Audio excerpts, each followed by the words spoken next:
Hello friends, हम पढ़ रहे हैं चैप्टर नेचुरल रिसोर्सेज। इस चैप्टर में हम बेसिकली ये पढ़ेंगे कि जो नेचर है या प्रकृति है हमें कौन कौन से संसाधन देती है और उसके बारे में हम डिटेल में कुछ बात करेंगे। तो नेचर अगर देखा जाए तो दो तरह के संसाधन देती है, एक तो लिविंग होता है और एक नॉन लिविंग। एक लिविंग और दूसरा क्या होता है, नॉन लिविंग। नॉन लिविंग में एयर, वाटर, सॉइल, ठीक है, लैंड, ये सब देती है, मिनरल्स। लिविंग में प्लांट्स देती है जिससे हम मेडिसिन का यूज होता है, खाने में यूज होता है। वैसे ही एनिमल्स का भी मिल्क प्रोडक्ट में यूज होता है, मेडिसिन में यूज होता है और खाने में भी यूज होता है, ठीक है। और नॉन लिविंग में हमने पिछले लेक्चर में पढ़ा था एयर के बारे में कि एयर क्या होता है, इसके कंपोनेंट्स कौन कौन से होते हैं, ठीक है, इनमें कौन कौन सी गैसेस होती है, क्या काम है, विंड कैसे बनती है, कैसे विंड फ्लो होती है। फिर हमने पढ़ा था एयर पॉल्यूशन के बारे में, कैसे हम इसको प्रदूषित कर सकते हैं। इसका अमाउंट कभी अर्थ पर खत्म नहीं हो सकता है, ऐसा नहीं हो सकता कि एयर खत्म हो जाए, क्योंकि कंटिन्यूस बनते जाती है, कंटिन्यूस रिसाइकल होते रहती है और ऑलवेज हमेशा जब तक अर्थ प्रेजेंट है एयर उसमें रहेगा। पर इसका क्वालिटी खराब हो सकता है। आपने सुना होगा एयर पॉल्यूशन, उसमें क्या होता है, एयर का क्वालिटी खराब हो जाता है, उसमें हार्मफुल सब्सटेंसेस मिल जाते हैं या हार्मफुल गैसेस आकर जुड़ जाते हैं, तो वो प्रॉब्लमेटिक है। अब एक अगला जो हमारे पास है वो है वाटर। क्या है, जल, वाटर, ठीक है। वाटर को पढ़ने से पहले हम रेन के बारे में पढ़ लेते हैं।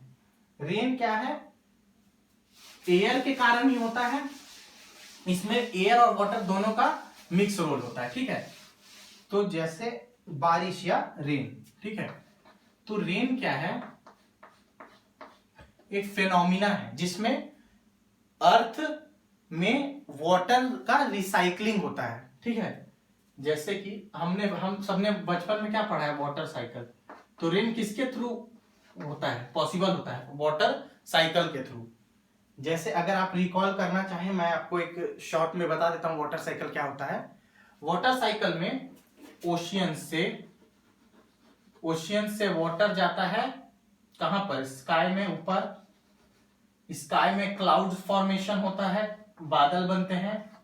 ओशियन से क्या जाता है, H2O में लिख देता हूं, वाटर कहां जाता है, स्काई में, क्लाउड्स बनते हैं। क्लाउड से फिर कहां आता है, माउंटेन्स पर या कोई भी एरिया पर, माउंटेन्स या कोई भी एरिया आप ले लीजिए, ठीक है, एरिया पे, ठीक है। उसमें से फिर जाता है रिवर में, रिवर्स में, यहां से ग्राउंड वाटर में भी जा सकता है, जो अगर सॉइल उसको सोख ले पानी को तो वो नीचे ग्राउंड वाटर में चल जाएगा।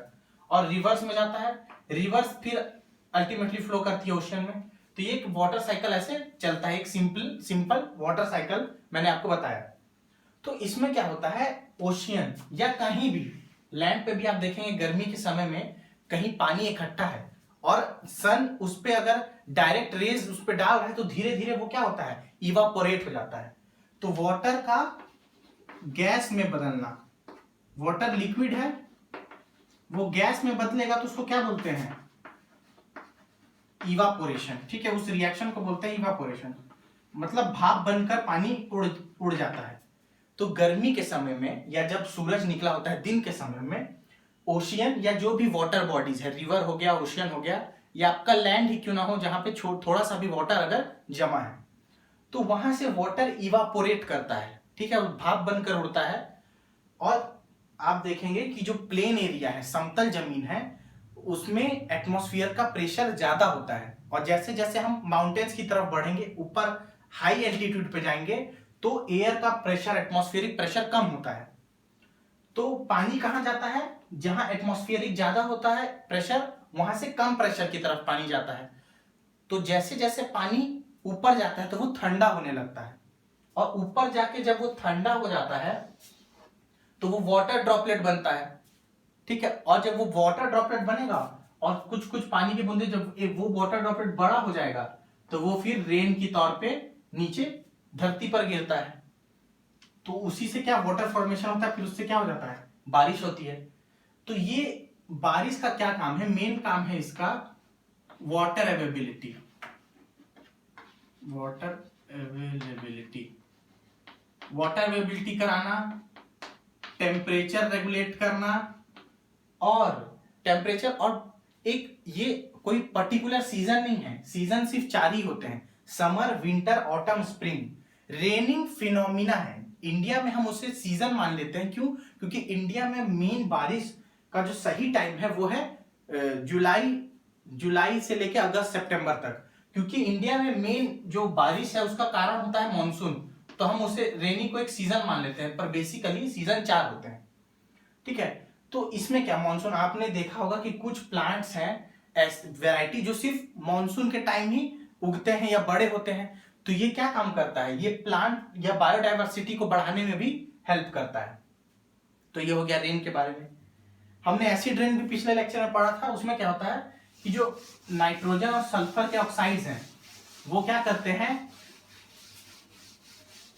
कि इवापोरेट हो जाते हैं, जैसे ये वाटर होता है, और वो एटमॉस्फेयर में मिलते हैं, और जब रेन होता है तो उनके साथ गिरते हैं एसिड बनकर, और फिर बहुत नुकसानदायक होते हैं। ठीक है, अब जो आगे हम पढ़ेंगे वो है वाटर के बारे में। वाटर के बारे में, वाटर, रेन और वाटर लगभग एक ही है, बस उसमें एक साइकिल समझना होता है। एक चीज आप और इसको थोड़ा साइड में रखते हैं, रेन के बारे में और पढ़ते हैं कि जैसे 2 एरियाज हैं, ठीक है, रेन बारिश ये भी डिसाइड करती है कि कहां नंबर ऑफ स्पीसीज ज्यादा होंगे, जैसे कि एक ये ए एरिया है, ये बी एरिया है। ए एरिया में बारिश बहुत कम है, सपोज 5 सेंटीमीटर पर ईयर है, और बी में 200 सेंटीमीटर पर ईयर है। ठीक है, अगर ऐसा है तो यहां पर मिलने वाले प्लांट या एनिमल स्पीशीज, एनिमल की जो स्पीशीज है, स्पीशीज वो बहुत कम होगी, और वहीं यहां पर वो स्पीशीज ज्यादा होगी। क्यों? क्योंकि यहां वाटर अवेलेबिलिटी ज्यादा है।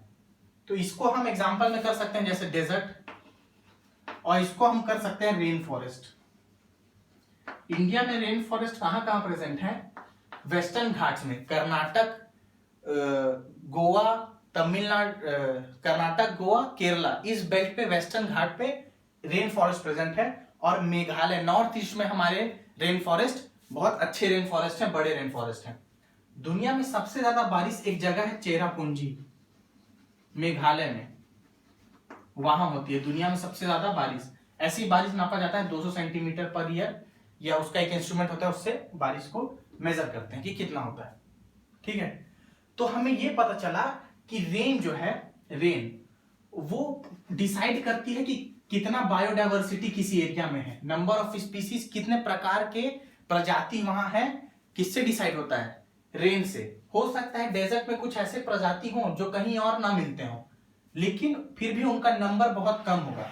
डेजर्ट में प्लांट भी आप देखें बहुत कम होता है, और एनिमल का स्पीसीज भी कम होता है। वहीं अगर आप कहीं रेन फॉरेस्ट में जाएं तो वहां एनिमल स्पीसीज, प्लांट स्पीसीज, अर्थ पर सबसे ज्यादा प्लांट स्पीसीज रेन फॉरेस्ट पर ही पाए जाते हैं।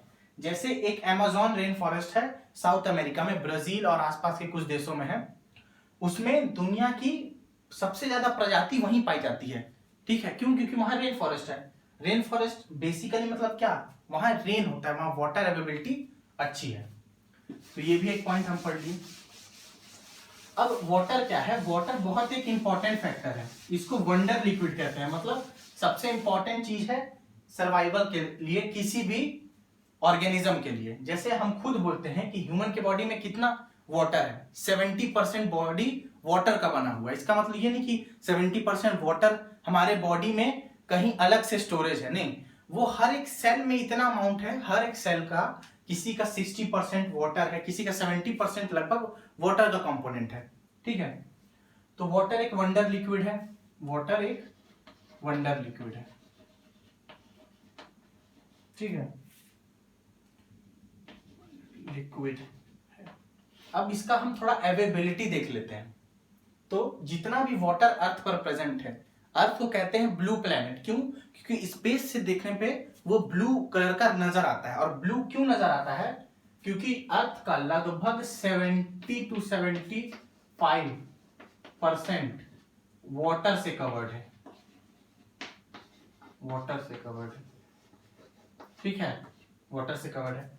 अब जितना भी वाटर अर्थ पे है उसका 90% से ज्यादा या 97% आप कह लें, 97% ये ओशियंस में है, ठीक है। 2.5% लगभग आपका आइस कैप्स या ग्लेशियर्स में है, पोल्स पे,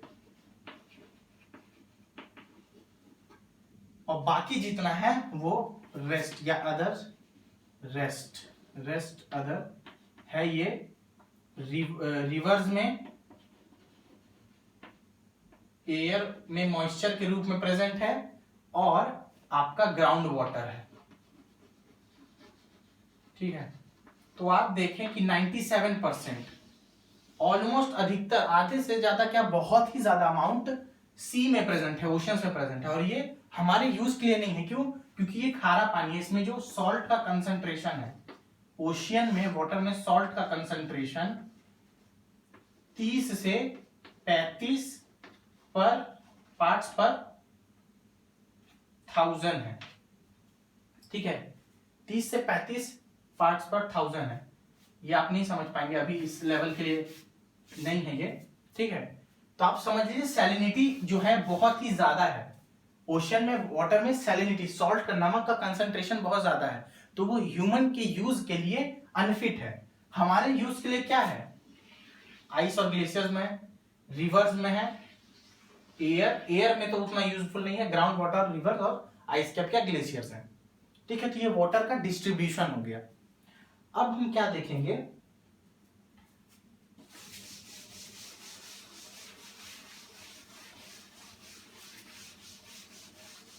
कि हमने ये तो देख लिया कि कहाँ वाटर का डिस्ट्रीब्यूशन है। अब हम ये देखेंगे कि वाटर जरूरी क्यों है, why water is so important, ठीक है, कि क्यों जरूरी है।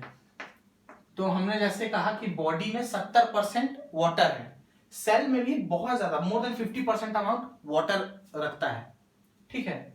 तो सेल में क्यों जरूरी है? हमने पढ़ा सेल का साइटोप्लाज्म, हमने सेल वाले चैप्टर में पढ़ा है कि सेल में उसका साइटोप्लाज्म सबसे मेन चीज होता है, उसी में सब ऑर्गेनेल्स होते हैं और सब रिएक्शन जो सेल को जिंदा रखते हैं वो उसी में होते हैं। तो रिएक्शन के लिए आपको एक मीडियम चाहिए, कोई भी रिएक्शन के लिए, लिविंग रिएक्शन के लिए वाटर मीडियम होता है, वाटर इज मीडियम, ठीक है। वाटर ही मीडियम होता है सेल्स में, ठीक है। जिस सेल में वाटर का अमाउंट बहुत कम हो वो या तो डेड होते हैं या डोरमेंट स्टेज में होते हैं, मतलब काम नहीं करते हैं, ठीक है। और जिनमें वाटर बिल्कुल ही नहीं है, इसका मतलब वो डेड है। तो जितने भी लिविंग रिएक्शन उनका मीडियम क्या है, वाटर है। हमारे बॉडी में आप देखेंगे कि वाटर किसी भी सब्सटेंस को एक जगह से दूसरे जगह में पहुंचाने में मदद करता है, सब्सटेंस ट्रांसपोर्ट, सब्सटेंस के ट्रांसपोर्ट में, उसे एक जगह से दूसरे जगह पहुंचाने में मदद कौन करता है? ऐसे तो ब्लड करता है, पर ब्लड का भी वॉल्यूम कौन बढ़ाता है? वाटर। तो सब्सटेंस के ट्रांसपोर्ट में भी हेल्प करता है, ठीक है। हमने पढ़ा था डिफ्यूजन या वाटर का डिफ्यूजन, ऑस्मोसिस। तो उसमें क्या होता है? वाटर मूवमेंट होता है, और वाटर मूवमेंट के साथ साथ क्या मूवमेंट होता है? जो भी मिनरल या न्यूट्रिएंट हमें चाहिए सेल्स, एक सेल से दूसरे सेल में, मिनरल सब्सटेंस ट्रांसफर, जिसमें मिनरल आते हैं, न्यूट्रिएंट्स आते हैं, ठीक है। वाटर बॉडी के टेम्परेचर को भी रेगुलेट करता है और डाइजेशन में भी हेल्प करता है। तो वाटर इसीलिए इतना इंपॉर्टेंट है, ठीक है। अब जैसे हमने रेन वाले में पढ़ा था कि अमाउंट ऑफ वाटर डिसाइड करता है कि कितना डाइवर्सिटी है वहां। रेन का मतलब क्या है? मतलब कितना वाटर अवेलेबिलिटी है, कितना बारिश, कितना पानी उस एरिया में गिर रहा है, ठीक है। और हमने डिफरेंस भी देखा कि कहां कम पानी गिरता है तो उसका क्या इफेक्ट है, और जहां ज्यादा पानी गिरता है उसका क्या इफेक्ट है। अब अगले में हम देखेंगे वाटर पॉल्यूशन, वाटर को कैसे प्रदूषित करते हैं। करना तो नहीं चाहिए पर हो रहा है, कैसे प्रदूषित होता है पानी। तो पानी पॉल्यूटेड कब होता है? जब उसमें अनडिजायरेबल सब्सटेंस जोड़ा जाए, undesirable substance water pollution when undesirable substance is added. Simple, सबसे सिंपल मीनिंग वाटर पॉल्यूशन का यही है, जब भी वाटर में अनडिजायरेबल सब्सटेंस ऐड किया जाए या डिजायरेबल सब्सटेंस इज रिमूव्ड।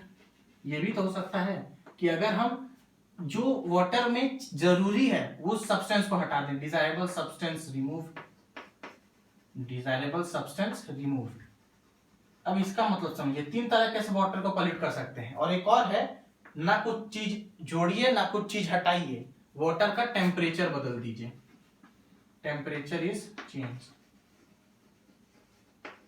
ठीक है, तो देखिए कैसे है, when undesirable substance is added, जैसे ऐसे सब्सटेंस जो वाटर के लिए, वाटर में तो दो ही चीज हैं, या तो हाइड्रोजन और ऑक्सीजन। ठीक है, वाटर में अगर हम 0.1% भी कुछ चीज मिला देते हैं जो कि अनडिजायरेबल है तो वाटर पॉल्यूटेड हो जाता है। क्या क्या मिल सकता है, जैसे आपके मेटल्स मिल सकते हैं, मेटल्स मिल सकते हैं, डोमेस्टिक सीवेज वेस्ट मिल सकता है, डोमेस्टिक सीवेज। ठीक है, कोई भी ऑर्गेनिक मैटर मिल सकता है, जैसे फूल हो गए, प्लांट के डेबरीज हो गए, प्लांट एनिमल्स के पार्ट्स हो गए, ऑर्गेनिक मैटर। ठीक है, और भी बहुत चीज है, जैसे प्लास्टिक वेस्ट, प्लास्टिक वेस्ट मिल गए। ठीक है, जितने भी तरह के कूड़े कचड़े हैं अगर वो वाटर में जाएंगे तो वो वाटर को पॉल्यूट करेंगे। तो ये सब तो क्या चीज है, ये अनडिजायरेबल है, ये वाटर में जाना नहीं चाहिए पर ये जा रहा है, मतलब ये अनडिजायरेबल है, तो इनसे पॉल्यूशन होता है। एक होता है डिजायरेबल सब्सटेंस का रिमूव होना। डिजायरेबल सब्सटेंस का रिमूव होने का मतलब है कि वाटर में क्या होता है जो हमारे लिए बहुत सपोर्टिव होता है लाइफ में, वो होता है ऑक्सीजन। हमारे लिए उतना नहीं होता है, लेकिन जो वाटर में रहते हैं उनके लिए ऑक्सीजन बहुत जरूरी है।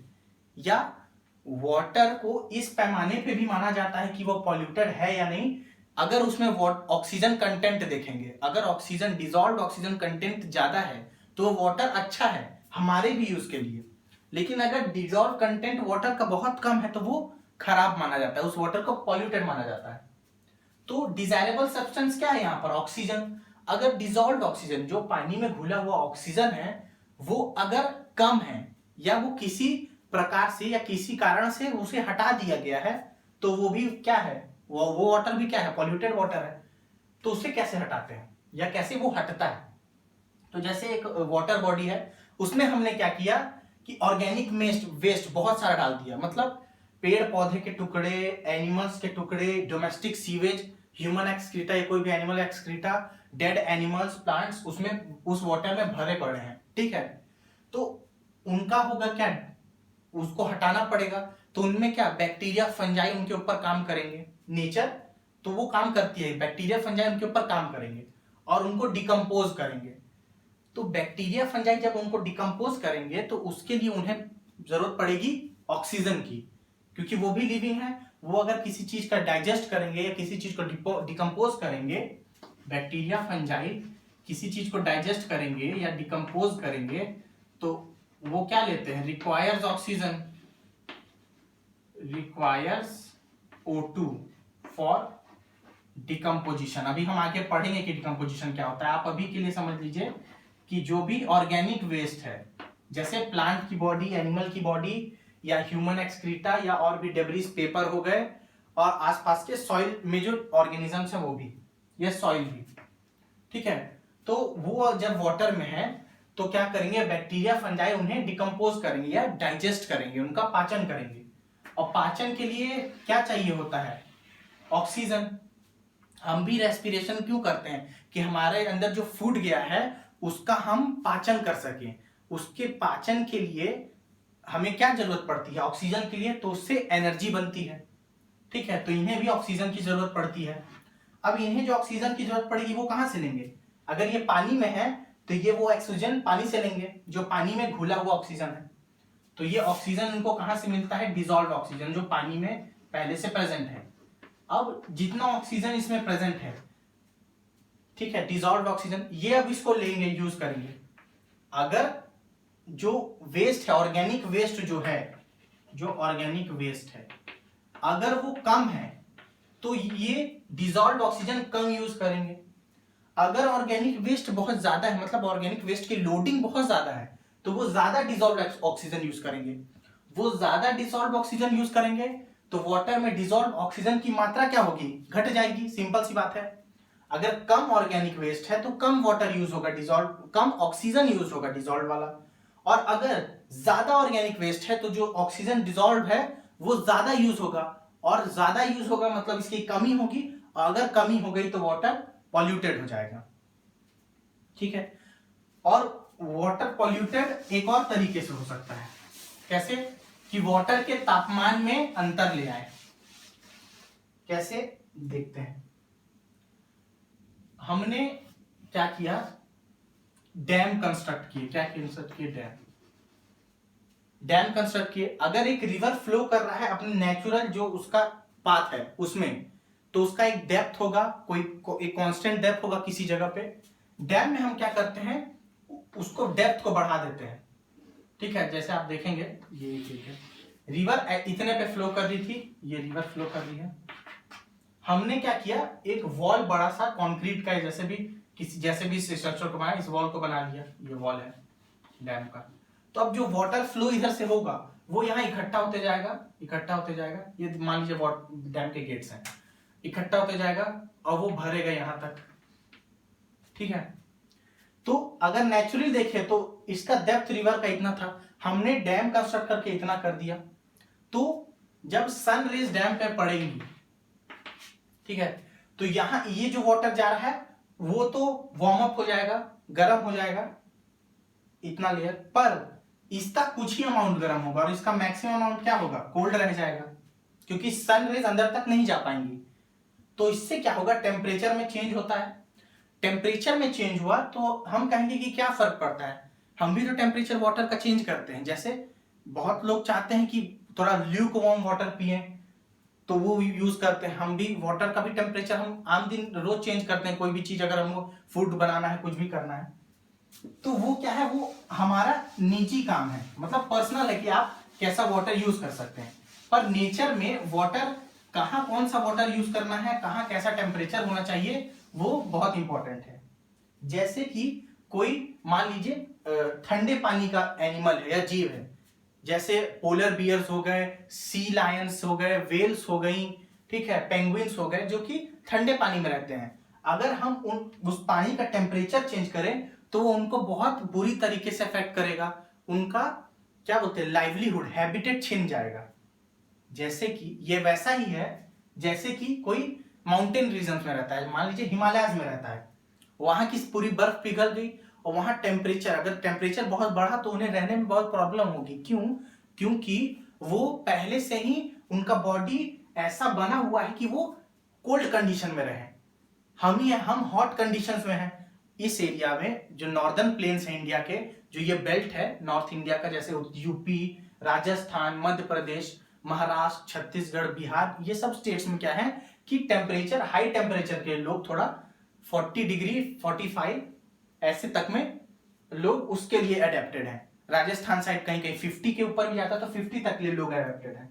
पर जो माउंटेन एरियाज है वहां पर लोग 20 मैक्सिमम 20-25 के लिए अडेप्टेड हैं। अगर वहां टेम्परेचर चेंज हुआ तो उनके लाइफ में बहुत बुरा असर पड़ेगा। वैसे ही वाटर में भी जो प्लांट या जो एनिमल वाटर में रहते हुए एक फिक्स्ड टेम्परेचर के लिए बने हुए हैं, या फिक्स्ड टेम्परेचर रेंज के लिए, एक्स से मान लीजिए वाई, इस टेम्परेचर रेंज के लिए बने हैं। अगर इस टेम्परेचर रेंज से वाटर का टेम्परेचर बदला कहीं और, तो उन्हें बहुत प्रॉब्लम का सामना करना पड़ता है। तो उनके लिए वो वाटर क्या हो जाएगा, पॉल्यूटेड। क्यों? क्योंकि वो वाटर सही नहीं है। अगर टेम्परेचर चेंज होता है तो ये दोनों पर भी असर पड़ता है। ठीक है। तो हमने वाटर पॉल्यूशन भी पढ़ लिया। अब हमें क्या है, चेंज इन टेम्परेचर भी हमने देख लिया। वाटर पॉल्यूशन को रोका कैसे जाए? तो वाटर पॉल्यूशन को रोकने का ये है कि डैम कंस्ट्रक्शन कम किया जाए, क्योंकि वो नेचर को भी इफेक्ट करता है बहुत। ठीक है। और ये किया जाए कि चेक लगाया जाए, इंडस्ट्रीज जो इमिशन करती हैं, जो वेस्ट वाटर में डालती हैं, उन्हें रोका जाए, या नहीं रोका जा सकता पूरी तरीके से तो उस वेस्ट को प्रोसेस किया जाए और ज्यादा से ज्यादा गंदगी वहां से निकाल ली जाए और कम से कम गंदगी वाला पानी रिवर्स में या वाटर बॉडीज में छोड़ा जाए। ये किया जाए कि लोडिंग, ऑर्गेनिक लोडिंग रिवर्स पर कम की जाए, ठीक है, ऑर्गेनिक लोडिंग कम की जाए रिवर्स में। और ये है कि ट्रीज लगाए जाए ज्यादा से ज्यादा, टेम्परेचर रेगुलेशन, क्लाइमेट चेंज जो हो रहा है उसे थोड़ा रोका जाए, जिसके कारण जो ग्लेशियर्स हैं, आइस कैप्स है, वो ना पिघले, वाटर की शॉर्टेज ना हो। वाटर की शॉर्टेज होगी तभी वाटर पॉल्यूशन बढ़ता है। अगर वाटर पर्याप्त है और सबके लिए नीड में है तो वाटर कभी पॉल्यूट, मतलब बहुत कम पॉल्यूशन के चांसेस है। पर अगर वाटर का शॉर्टेज होगा तभी वाटर पॉल्यूशन बढ़ता है। तो वाटर पॉल्यूशन के कारण भी ये भी है कि वाटर की शॉर्टेज है। अब जो अगला टॉपिक है वो है हमारे पास सॉइल के बारे में। तो थोड़ा सॉइल के बारे में पढ़ लेते हैं। सॉइल जो है वो टॉप मोस्ट है लेयर ऑफ अर्थ क्रस्ट।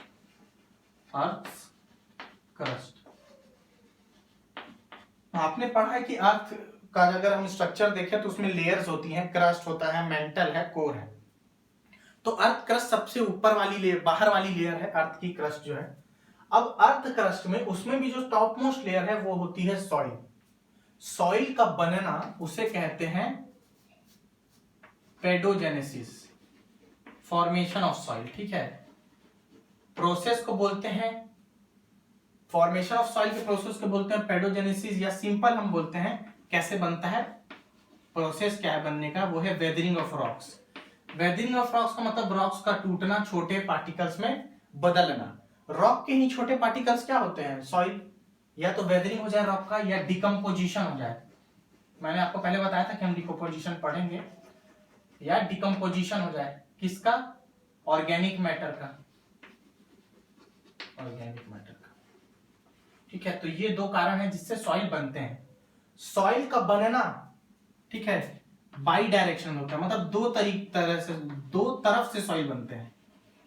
जैसे मैं आपको एक सॉइल प्रोफाइल इसे कहते हैं, जैसे मैं जो अभी बनाऊंगा, जैसे मान लीजिए अर्थ की एक लेयर मैंने बनाई, ठीक है, ये 1 2 3 ऐसे में सॉइल प्रोफाइल बनता है, जो कि ऐसे डिवाइड होता है इतने लेयर्स में। ऊपर वाले लेयर में क्या होती है, जो भी प्लांट, एनिमल्स, लीव्स, प्लांट के पार्ट्स, एनिमल के पार्ट्स डेड होकर यहां गिरते हैं, ठीक है, या एनिमल की एक्सक्रीटा, कोई भी एनिमल्स की एक्सक्रीटा, तो ऑर्गेनिक मैटर जो यहां पर गिरती है वो यहां ये वाली लेयर बनाती है। ह्यूमस वाली लेयर ये बनाती है। फिर ज्यादा ह्यूमस मिनरल्स वाले ये लेयर बनाते हैं। मिनरल्स यहां रहते हैं, जो सबसे ज्यादा मिनरल्स इसमें रहते हैं। तो आप देखते हैं कि सॉइल फॉर्मेशन ऊपर से हो रहा है। जो भी organic matter, dead plant, animals गिर रहे हैं, वो डिकम्पोज होते जा रहे हैं, सॉइल इधर से बन रहा है। एक और तरीका सॉइल का बनने का होता है, जो यहां पर रॉक जमा है, पेरेंट रॉक जिसे कहते हैं, बड़े रॉक, वो टूटते हैं और टूट के छोटे पार्टिकल्स, मिनरल्स, फिर यहां से सॉइल ऐसे ऊपर।